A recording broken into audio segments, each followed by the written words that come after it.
तीसरा उपाय सुनिए, ध्यान दीजिए, संभल कर बैठिए। हाँ, आप लिख लीजिए जो जो लिख रहे हैं, फिर भी मंत्र मत लिखिएगा, विधि लिख लीजिए लेकिन मंत्र मत लिखिएगा, क्योंकि मंत्र हम आपको लिखवा देंगे, शिष्यों से कहकर लिखवा देंगे, क्योंकि मंत्र में लिखने में आपसे गलती हो सकती है, हम खुद लिखवाएंगे।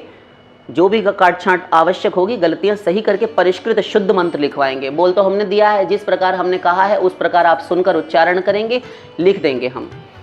हाँ, तीसरा उपाय सुनिए, मां निषाद, ये मंत्र बोल रहे हैं हम, मां निषाद प्रतिष्ठा त्वमग्म शाश्वती समा यत क्रौंच मिथुना देकम अवधि काम मोहितम। लिख देंगे। यह जो आदि कवि महर्षि वाल्मीकि हुए हैं, हमारे रामायण के आदि कवि वाल्मीकि, उन्हीं, हाँ ये वही वाल्मीकि जी हैं जिनके आश्रम में स्वयं भगवती जनक नंदिनी माता सीता, श्री राम की भार्या, श्री राम की लादिनी शक्ति जगन माता, गर्भावस्था में, गर्भिणी अवस्था में जब भगवान ने उनको निकाला, अथवा प्रजा के अपवाद के कारण मजबूर होकर, विवश होकर उनको निष्कासित करना पड़ा, तो भगवती सीता को उन्होंने शरण दी, अपने यहाँ रखा, और जिनके आश्रम में ही भगवान की संतति जन्मी, और साथ में उन्होंने भगवान के अवतार से बहुत पूर्व ये मंत्र लिखकर, ये सारी की सारी रामायण लिख कर रख दी थी। रामायण महाकाव्य 24,000 श्लोक, ये वही वाल्मीकि जी के मुख से यही एक श्लोक निकला था। ये शाप श्लोक है, श्राप श्लोक।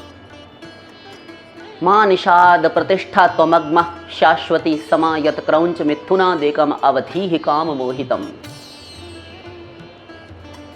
हे व्याध, तूने काम से ग्रस्त, आपस में परस्पर किलोल करते हुए इस क्रौंच नामक पक्षी के इस जोड़े में से एक की नृशंस हत्या कर डाली है। इसमें से एक नर को, जो नर पक्षी था क्रौंच, उसको तूने मार डाला, अकारण बिना कारण मार डाला, तूने इसकी हत्या की है। मेरा श्राप है कि तू लंबे समय तक, चिरकाल तक कभी शांति प्राप्त ना कर सके। बस ये श्राप क्या निकला, रामायण प्रकट हो गई। शोक संतप्त दुखी हृदय से श्राप उद्गारों के रूप में व्याध के प्रति ये श्लोक प्रकट हुआ महर्षि आदि कवि वाल्मीकि जी के श्रीमुख से। यही संपूर्ण श्रीमद् वाल्मीकि कृत रामायण का सारभूत एक श्लोक है, एक श्लोक। इसमें सारी रामायण समाहित है, सारी रामायण। इसमें 24,000 रामायण के श्लोक समाहित हैं। इसका 108, ध्यान दीजिए, विधि बता रहे हैं, इसका 108 अर्थात अष्टोत्तर शत, 108 माला, 108 मंत्र अर्थात एक माला के हिसाब से 3 माला, 5 माला, 11 अथवा 21 माला जाप करें। मंत्र कुछ बड़ा है, हमें ऐसा लगता है, हमारे लिए बड़ा नहीं किंतु आपके लिए हो सकता है, तो आप इसका जाप करें जैसा यथासाध्य। और अत्यंत प्रभावशाली मंत्र है, शंका उहापोह रखे बिना श्रद्धापूर्वक, विश्वासपूर्वक ग्रहण करें। नियम सब ऊपर ही की तरह रहेंगे, क्योंकि परम सात्विक मंत्र है, ऊपर ही की तरह सारे नियम रहेंगे। और इसके भी इसमें तो भोग पूजन की कोई आवश्यकता ही नहीं, कोई सामग्री की आवश्यकता नहीं। हाँ, एक घृत युक्त दीपक, यदि भगवान श्री राम का जो आपका एक आप राम पंचायतन का फोटो, तस्वीर, मूर्ति, प्रतिमा कुछ भी रख सकते हैं, रखना चाहें। यदि घर में भगवान श्री राम, भगवती जनक नंदिनी सीता जी के साथ समवेत यदि हैं तो आप रख सकते हैं चौकी पर। और सामने घी का, अथवा उसके अभाव में यदि घी नहीं है तब आप उसके अभाव में तिल के तैल युक्त दीपक का प्रज्वलन कर सकते हैं। धूप दीप करके तो जपना ही चाहिए। इतना तो हमारा मानना है कि इतना तो अवश्य में वो होना चाहिए। प्रसाद सामग्री की आवश्यकता नहीं, 2 पुष्प यदि अर्पित कर सके तो उत्तम है, वो भी आवश्यकता नहीं। दीपक तो अवश्य रखना चाहिए, क्योंकि दीपक में जो अग्नि की शिखा है ना, वो अग्नि की शिखा साक्षी का काम करती है। साक्षी होता ना अग्नि साक्षी, जब वर वधू सप्तपदी भावनें डाली जाती हैं विवाह के समय पर, तो उस समय अग्नि साक्षी होती है। दीपक कर्म साक्षी है, इसलिए दीपक तो होना ही चाहिए। अवश्य अवश्य अवश्य लाभ होगा इस मंत्र की अथवा इस श्राप श्लोक की 3, 5, 7, 11, 21, 9 जितनी माला यथासाध्य हो सके, सुभीते से हो सके। चौथा उपाय श्रवण कर लीजिए, वो भी सुनते चलिए। अंतिम उपाय दे रहे हैं, बहुत सरल। जब पिछले तीनों उपाय आप में से किन्हीं से भी ना सद पाए, किन्हीं से भी ना हो, हमें पता है कि अब आप यही सब जपेंगे। जपिए, कोई बात नहीं। गुरु गृह गए पढ़न रघुराई, अल्पकाल विद्या सब आई। गुरु गृह गए पढ़न रघुराई, अल्पकाल विद्या सब आई। बालकांड, श्री रामचरितमानस, गोस्वामी तुलसीदास जी कृत श्री रामचरितमानस की ये चौपाई है। जिस समय श्री राम प्रभु बाल्यावस्था में गुरुकुल में पढ़ने के लिए गए हैं। पहले तो ऐसे स्कूल कॉलेज हुआ नहीं करते थे, आजकल तो सब बड़े एडवांस हो गए हैं कि हमें तो अच्छे स्कूल में कॉलेज में एडमिशन करवाइए वरना हम नहीं पढ़ेंगे। सरकारी का कह दो तो नाक भौं से कोड़ने लगते हैं बच्चे। हाँ, और गुरु के यहाँ गए पढ़ने के लिए, इसीलिए हमारी नैतिकता का, चरित्र का, सभी का पतन हो रहा है हमारे बच्चों में आजकल। गुरुकुल में रहकर जो पढ़ाई होती थी, कुछ बनकर निकलते थे वहाँ से। आजकल का स्टूडेंट, आजकल का बच्चा, he knows nothing about his duties, he knows nothing about any practical thing. उसे पता ही नहीं है कि क्या ड्यूटी है, क्या हमारे समाज के, हमारे माता पिता के, हमारे परिवार के प्रति, या फिर अपने ही प्रति कर्तव्य क्या है, क्या दायित्व है हमारा। तो गुरुकुल की पढ़ाई, गुरु गृह गए पढ़न रघुराई, अल्पकाल विद्या सब आई। बहुत समय, बहुत कम समय में, अत्यंत अल्प अवधि में समस्त विद्याओं में पारंगत हो गए। भगवान के लिए क्या असंभव है, किंतु मनुष्य के लिए आवश्यक है। तो आप इस चौपाई का जाप कीजिए। पाठ का प्रकार क्या है, क्या विधि है, क्या इसकी भी कोई विधि है? हाँ, बहुत लंबी चौड़ी नहीं है। देखिए, हम लंबा चौड़ा कर्मकांड नहीं कर सकते, हमें शॉर्ट में बताइएगा। हाँ, छोटे में ही बताएंगे। हम भी नहीं चाहते कि आप व्यर्थ पचड़े में पड़े, आपका काम जल्दी जल्दी बन जाए, शीघ्र। हम भी यही चाहते हैं। तो क्या करें? तो 108 यही चौपाई, गुरु गृह गए पढ़न रघुराई, अल्पकाल विद्या सब आई। 108 जाप कीजिए। 500 भी कर सकते हैं। 500 का अर्थ यहाँ पर केवल 500 से मत गिन लीजिएगा।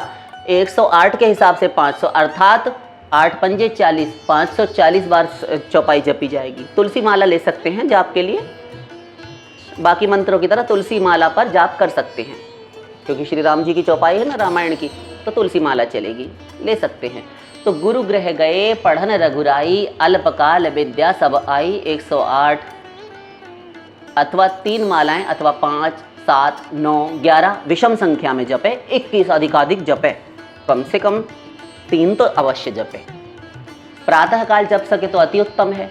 और यदि वो विद्यार्थी महोदय जो आपकी संतान है, आपके बाल गोपाल, यदि वो जप सके तो अत्यंत श्रेष्ठ है, क्योंकि परेशानी उनको है, उनको दे दें,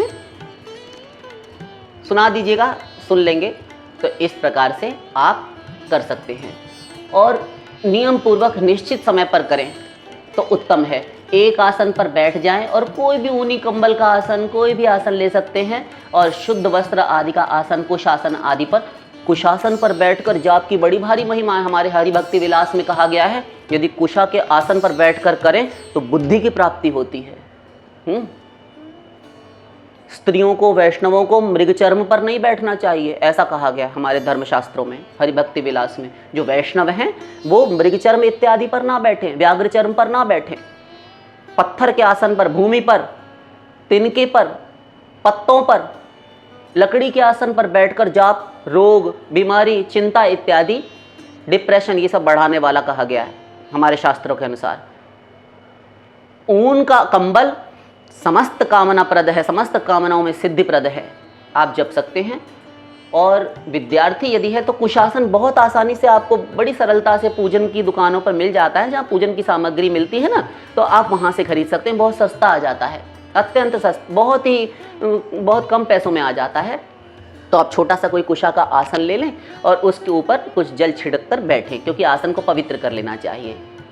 और वैष्णव मात्र को शुद्धि का तो विशेष ख्याल रखना चाहिए। इस प्रकार जपें तो और ना हो तो ऊन का कंबल वाला आसन जो है वो तो रखना ही चाहिए। 108 अथवा 1008 बार जपें, दीप अवश्य जलाएं। हमने फिर कहा था कि क्योंकि साक्षी के लिए अवश्य दीपक रखें। और भगवान श्री राम का अथवा राम दरबार का जो चित्र है जिसमें लक्ष्मण जी, भरतलाल जी और शत्रुघ्न साथ में वाम भाग में सीता जी विराजमान हैं और भगवान श्री राम जनक नंदिनी सीता जी के साथ सिंहासनस्थ हैं और चरणों में भगवान के श्री हनुमान जी अर्घ्य प्रस्तुत कर रहे हैं। ऐसे फोटो तस्वीर आपको मिल ही जाती हैं, तो आप सामने रखिए चौकी पर सुंदर लाल अथवा पीला वस्त्र बिछाकर और भगवान को दीपक सामने रखकर जाप शुरू करें। प्रतिदिन करें, श्रद्धापूर्वक करें, विश्वासपूर्वक, और श्री राम पंचायतन का चित्र अपनी आत्मकल्पना में देखते हुए करें, शीघ्र लाभ होता है। धूप दीप नैवेद्य भोग धरकर प्रणाम कर लें।